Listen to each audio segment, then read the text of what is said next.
Hello guys, in this tutorial you will learn how you can activate and use the spell check feature in your documents on Bluebeam Revu. So let us guide you through this. So step number 1 guys, you will need to open your document on Bluebeam Revu. And step number 2, click into Review in the top left and choose Preferences. Step number 3, navigate to General and then click into the Spelling tab. And step number 4, enable the spell check feature here. You may also assign a spell check color from the color box here, and apply also a dictionary. I will keep it at English United States. So click into OK to save these changes. So to perform a spell check in your document guys, you will need to click into Edit in the top left, navigate to Spell Checking and choose either PDF content or markups and form fields.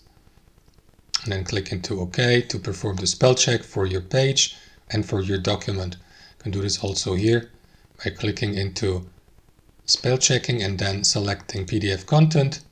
Choose the pages from the page range.